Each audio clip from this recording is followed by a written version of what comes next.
This is Carmen Tisdale, another wonderful teacher, early elementary school teacher for 9 years, currently teaching second grade in Columbia, South Carolina. And she says about her relationship with her students, I just try to love them. That's my relationship. I try to love them and I try to apologize if I say something mean, and I like that now they can finish my quotes.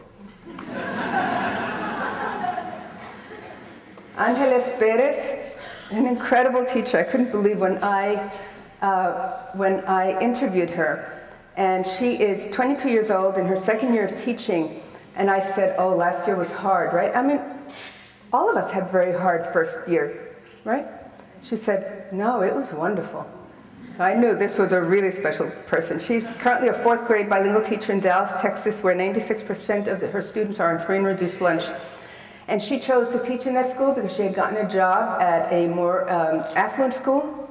And she said, I've read a book that said all the great teachers want to go to all the great schools. But what about the kids that it's not their fault?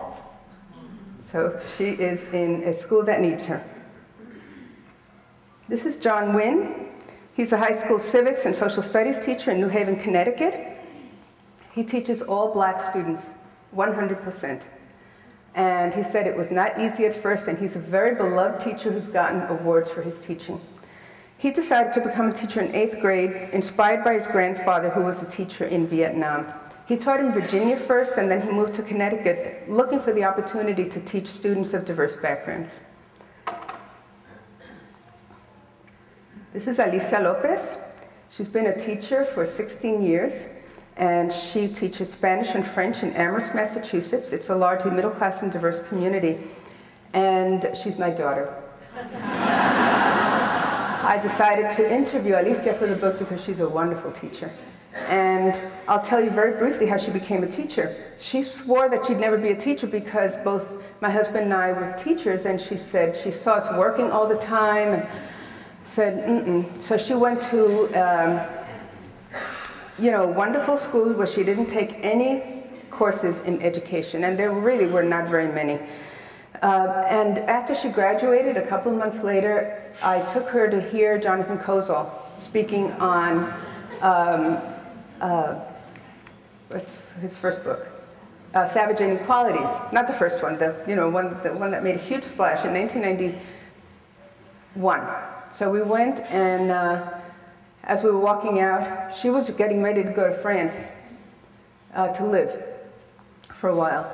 And we walked out, and she said, I have to be a teacher.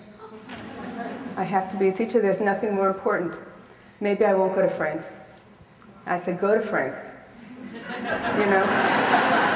The problems will be here when you get back. And so she became a teacher, first in a very elite private school because she didn't have certification and nobody else would hire her, and so she was teaching in New York City. And that was the best training that she could have as a teacher because she got so much support and so many resources. And now she's a teacher in our hometown in Amherst in the local middle school. So what does it mean to thrive? So this is Carmen Tisdale, and she said, for me, you thrive as a teacher when you're giving your children all that you have and you feel like it has helped them intellectually and socially and in their hearts. That you're building not only their education and their intellect, but you're building their character. For Amber, it means loving the process of teaching and learning. And she said, I think I would describe myself as a thriving teacher because I love what I do every day. Personally, I thrive because I love impacting others. I would hope my students and my grad students would say, yeah, she's thriving. Look at that passion. You can't not catch it. There's an enthusiasm that I feel that I bring every day to my kids, but only because they bring it back. You know, it's this interaction, this experience that we have together that I think makes teachers thrive. You know, I don't see my role as a teacher to deposit knowledge into a kid. And she said, and I took it out of here, but she said, I got that from your class. So I'm really glad. I see my role as a teacher to facilitate that students learning for themselves, and that's why I think I thrive in the classroom every day, because I feel alive. I help my students to feel alive. I keep learning too, and I think that is a part of thriving, of what thriving is. John Wynn says it's about connecting with students. I feel like I'm thriving with the students. If I didn't feel that way, then I would say that the students wouldn't show up. They would be disengaged. They wouldn't care. but they're happy to be in my class, which is sort of surprising. They're excited to be there. Alicia said, just connecting with the students and seeing I'm helping some of them or making a difference or getting them to learn Spanish, which is something they've always wanted to do, or motivating them when they didn't know that they wanted to learn Spanish. Making a little light bulb go off in their heads. I think that's what keeps me going, helps me thrive. And Angeles Perez, the 22-year-old, said, I guess I'm thriving in that my kids are successful. Not only based on the state standards, because they're successful on that, which is a big part in Texas, but beyond that, they learned and they were excited to learn. They didn't want to leave my room. They never wanted to switch classes. At the end of the day, even if it was just hanging out, because I had a hanging out time with them, because more important than learning, doing the lessons, you've got to get to know your kid.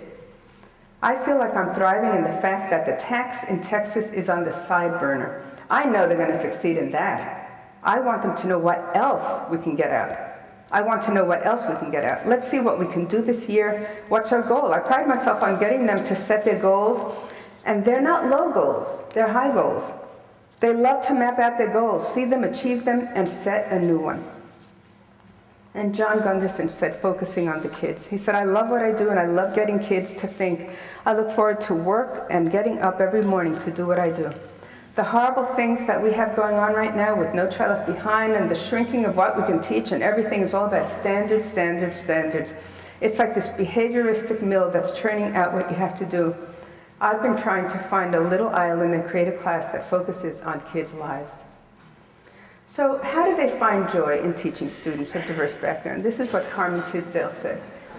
Last year in Virginia, it was wonderful. I had an array of children. It was like I had the Benetton commercial in my classroom.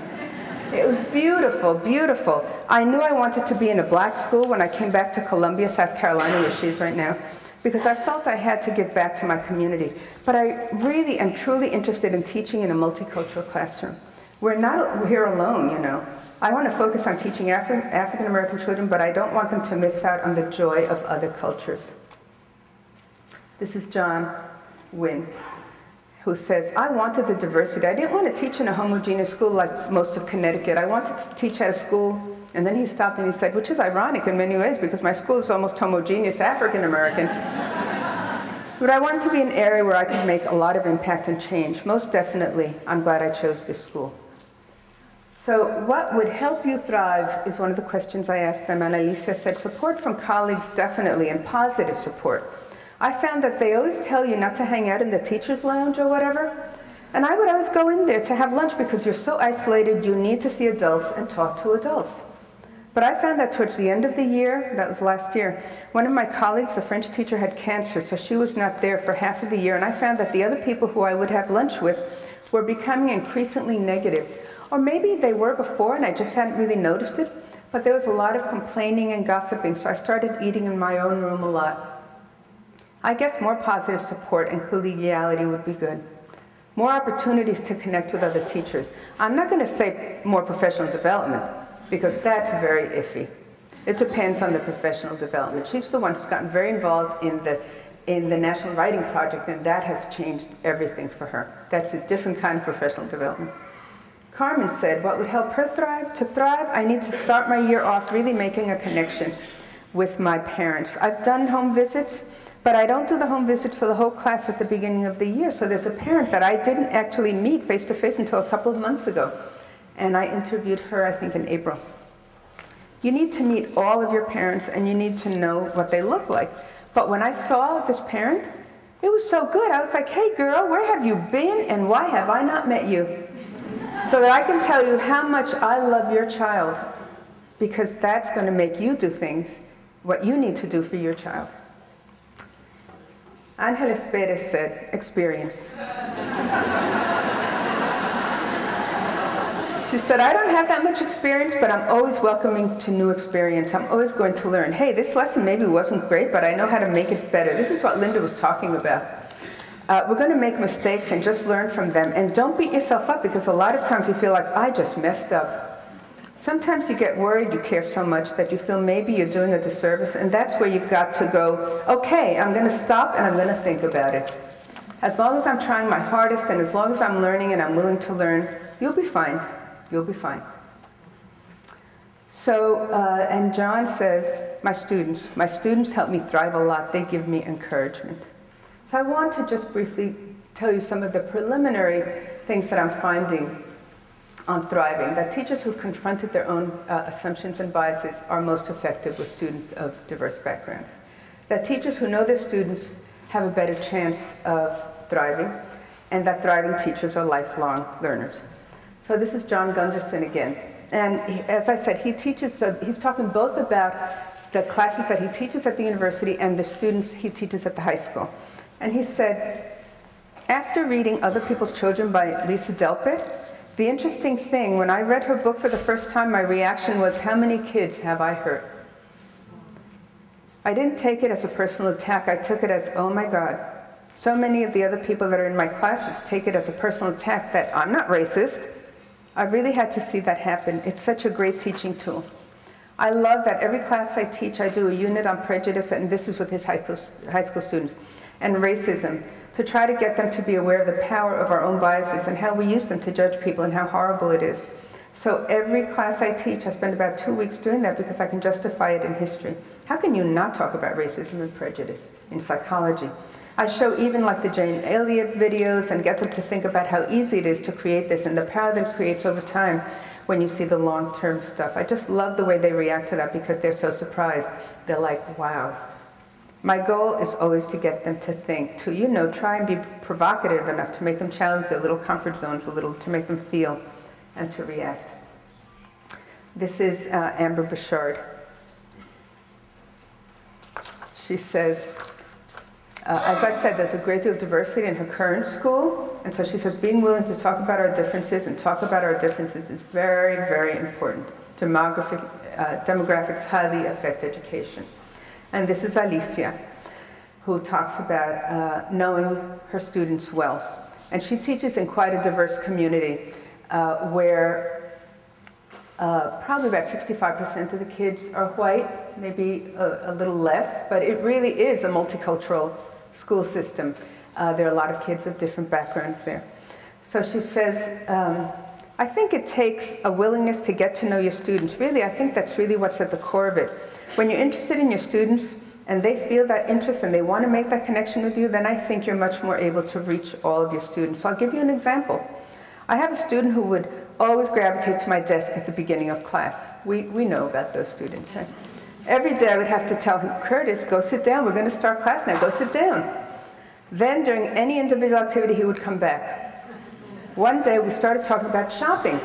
We're doing a clothing unit that had them do this little project where they shop online. So Curtis said to me, can't we shop at a place where we really shop? Like, you know, I shop at Salvation Army. And, you know, Amherst is a pretty affluent community, but also has a pretty diverse socioeconomic,